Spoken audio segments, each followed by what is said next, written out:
Soprod et la RTI vous présentent en partenariat avec le 179, votre conseiller client de la CIE, 2 minutes pour comprendre.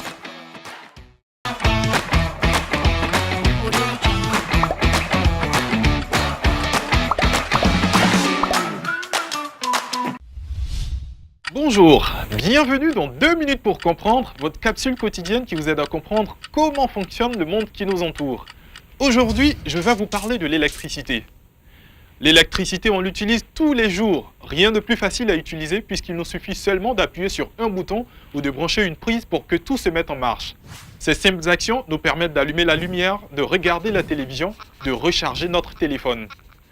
Mais savez-vous comment fabrique-t-on de l'électricité et comment elle arrive jusqu'à chez vous? À l'origine, l'électricité est un phénomène naturel. Elle se manifeste sous forme d'éclairs ou d'électricité statique par exemple. Au fil des siècles, l'homme a trouvé son utilité et compris comment en produire.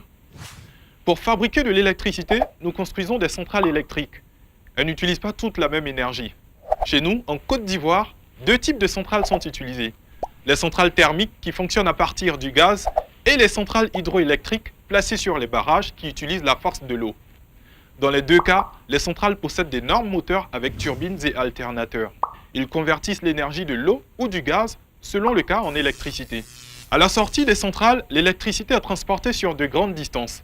Les câbles sont soit sous-trains, soit aériens, montés sur de hauts pylônes.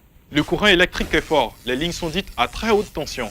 Tout au long de son voyage, l'électricité passe par des postes de transformation. Au fur et à mesure que l'électricité se rapproche des habitations, la tension est diminuée. Les câbles sont plus fins et passent sur des poteaux électriques. Au niveau des postes, l'électricité est répartie pour être distribuée là où il y en a besoin. Quand l'électricité arrive dans votre rue, un dernier câble l'emmène chez vous jusqu'à un tableau de comptage comprenant le compteur, le coffret à fusible et le disjoncteur. Il ne vous reste plus qu'à appuyer sur l'interrupteur et le tour est joué. Il aura fallu attendre le début du XXe siècle pour que nos maisons commencent à avoir de l'électricité.